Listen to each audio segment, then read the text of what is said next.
Assalamualaikum warahmatullahi wabarakatuh. Perkenalkan, nama saya Matali Febriansyah, NPM 253111103, mata kuliah Agama Islam, dosen pengampu M. Asgaf Asnan Siregar, MH. Di sini saya akan menjelaskan tentang ekonomi Islam. Ekonomi Islam adalah suatu cabang ilmu pengetahuan yang berupaya untuk memandang, menganalisis, dan akhirnya menyelesaikan permasalahan ekonomi dengan cara Islami atau cara-cara yang didasarkan atas ajaran Islam, yaitu berlandaskan Al-Quran dan Sunnah Nabi. Berikutnya definisi ekonomi Islam. Ekonomi Islam adalah ilmu sosial yang mempelajari masalah ekonomi masyarakat yang diilhami oleh nilai-nilai Islam atau manan. Ekonomi Islam adalah suatu upaya yang sistematik untuk memahami masalah ekonomi dan perilaku masyarakat dalam perspektif Islam atau Khursyid Ahmad. Menurut Khursyid Ahmad, ekonomi Islam adalah tanggapan para pemikir muslim atas berbagai tantangan ekonomi. Dalam hal ini didasarkan pada Quran dan Sunnah di samping alasan dan pengalamannya. Oleh N. Siddiqui. Berikutnya, ekonomi Islam adalah suatu ilmu dan penerapan hukum syariah yang melindungi ketidakadilan dalam kaitan dengan upaya pencapaian kesejahteraan manusia dan pelaksanaan ibadah kepada Allah. Oleh Hasanudzaman. Tujuan ekonomi Islam: yang pertama, meningkatkan ekonomi lebih makmur, menciptakan ekonomi yang adil dan merata, mewujudkan perekonomian yang stabil, mewujudkan perekonomian yang serasi, mewujudkan perekonomian yang menjamin kemerdekaan produksi, yang terakhir menciptakan ekonomi umat yang mandiri. Berikutnya, prinsip atau nilai dasar ekonomi Islam. Ada tauhid, keadilan, kenabian, ma'ad atau hasil. Di bawahnya juga ada sidik atau jujur, amanah atau dipercaya, fatonah atau cerdas, tablik menyampaikan. Lembaga-lembaga ekonomi Islam di Indonesia: Bank Umum Syariah, Asuransi Syariah, Lembaga Gadai, BMT atau Baitul Ma'ad wat Tami, lalu pasar modal syariah, sirkulasi dari lembaga-lembaga ekonomi Islam Indonesia. Berikutnya ada perbankan syariah. Perbankan syariah, dari perbankan syariah menuju bank umum konvensional, bisa langsung ke unit usaha syariah. Perbankannya juga bisa langsung ke sistem konvensional. Dari perbankan syariah bisa ke bank syariah, menuju bank umum syariah, menuju bank pembiayaan rakyat syariah. Pengertian bank syariah: bank yang melaksanakan kegiatan usaha secara konvensional dan atau berdasarkan prinsip usaha syariah yang dalam kegiatannya memberikan jasa dalam lalu lintas pembayaran. Prinsip syariah: Pasal 1 Butir 13 Undang-Undang No. 10 tahun 1998, prinsip syariah adalah aturan perjanjian berdasarkan hukum Islam antara bank dan pihak lain untuk penyimpanan dana dan atau pembiayaan kegiatan usaha atau kegiatan lainnya yang dinyatakan sesuai dengan syariah. 5. Prinsip bank syariah: prinsip bagi hasil atau mudorabah, prinsip penyertaan modal atau musyarakah, prinsip jual beli barang dengan memperoleh keuntungan atau murabahah, pembiayaan barang modal berdasarkan prinsip sewa murni tanpa pilihan atau ijarah. Yang terakhir, ijarah wa itikna, pilihan pemindahan kepemilikan atas barang yang disewa dari pihak bank oleh pihak lain. Peran bank syariah: bank syariah turut berperan dalam menunjang pembangunan ekonomi bangsa Indonesia, terutama melalui upaya peningkatan peranan pengusaha muslim dalam perekonomian nasional dan bertindak sebagai katalisator sebagai pengembangan lembaga-lembaga keuangan syariah di Indonesia. Fungsi bank syariah: manajer investasi. bahwa bank syariah tersebut merupakan manajer investasi dari pemilik dana yang dihimpun karena besar kecilnya pendapatan atau bagi hasil yang diterima oleh pemilik dana yang dihimpun sangat tergantung pada keahlian, kehati-hatian, dan profesionalisme dari bank syariah. Ada juga jasa keuangan. Bank-bank Islam juga menawarkan berbagai jasa-jasa keuangan lainnya untuk memperoleh imbalan atas dasar agensi, kontrak, atau sewa.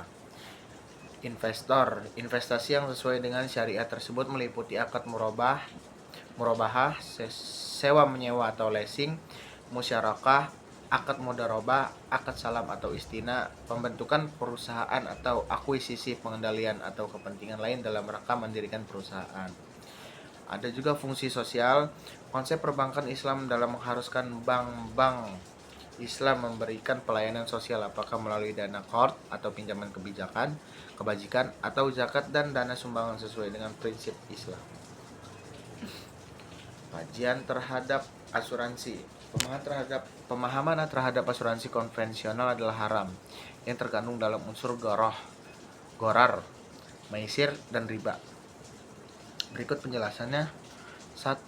Unsur gharar terdapat pada bentuk akad atau perikatan yang melandasi penutupan polis. Akad yang terdapat pada asuransi konvensional dikategorikan sebagai akad tabaduli atau akad pertukaran, yaitu pertukaran pembayaran premi dengan uang pertanggungan. Unsur gharar ini juga terdapat pada sumber dana pembayaran klaim pada asuransi konvensional adalah tidak jelas asalnya. Yang kedua, unsur maisir terjadi apabila peserta asuransi atau pemegang polis membatalkan kontraknya pada masa reversing period. Ia tidak akan menerima kembali uang yang telah dibayarkan kecuali sebagian kecil saja, atau biasanya kurang dari 5%. Unsur riba yang ketiga terkandung dalam melakukan usaha dan investasi yang menggunakan sistem bunga, terutama oleh bank-bank konvensional dan funds manager companies.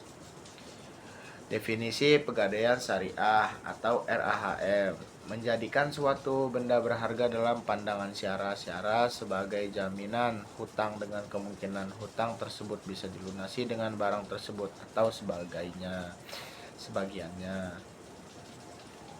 Rukun dan syarat pegadaian syariah. Narohin yaitu orang yang menggadaikan, murtahin yaitu orang yang menerima gadai, marhun yaitu barang jaminan. Dari marhun, syarat A. Mempunyai nilai menurut syariat.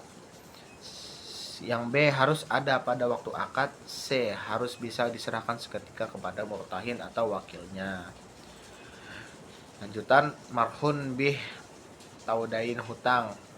Harus jelas rahin dan murtahin, harus tetap dapat dimanfaatkan, harus lazim mengikat pada waktu akad.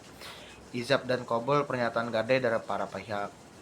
Keduanya jelas mengungkapkan keinginan untuk akad rahon. Habis itu kesesuaian qabul dengan ijab. Setelah itu masing-masing orang yang berakad mengetahui maksud lawannya. Setelah itu persambungan qabul dengan ijab dalam majlis akad. Berikutnya pengertian Baitul Mat wa Tamwil.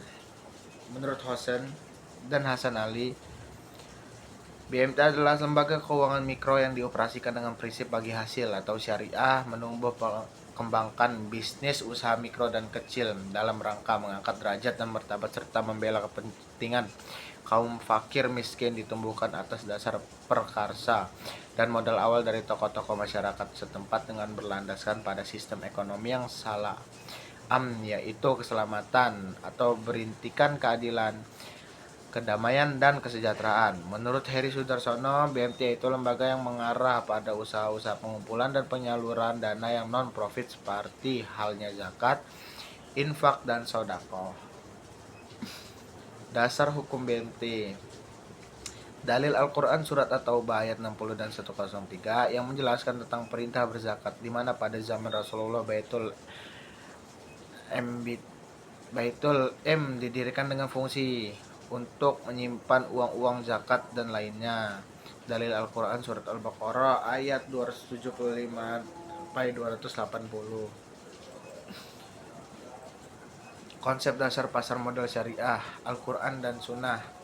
Syariah, hukum dan aturan yang berisi perintah dan larangan dan ditetapkan oleh Allah Subhanahu wa taala kepada hambanya. Fikih penafsiran ulama terhadap syariah.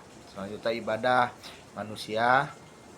Allah pencipta. Semua tidak boleh dilakukan kecuali yang ada perintah atau ketentuannya. Ada juga muamalah. Urutannya manusia dan manusia lain. Semua boleh dilakukan kecuali jelas ada larangannya. Terakhir, prinsip syariah di pasar modal. Prinsip modal syariah. Pasar modal syariah. Pembiayaan dan investasi pada aset kegiatan usaha yang halal, spesifik dan bermanfaat dan dilakukan dengan bagi hasil. Yang B, uang adalah alat bantu pertukaran nilai pemilik harta menerima bagi hasil dari manfaat yang timbul dari kegiatan usaha, maka pembiayaan dan investasi harus pada mata uang yang sama dengan pembukuan kegiatan usaha.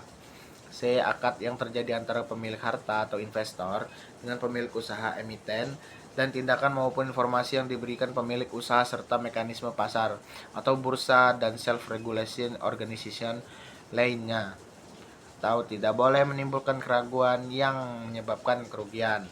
D, investor dan emiten tidak boleh mengambil risiko melebihi kemampuan atau maisir yang dapat menimbulkan kerugian yang sebenarnya dapat dihindari.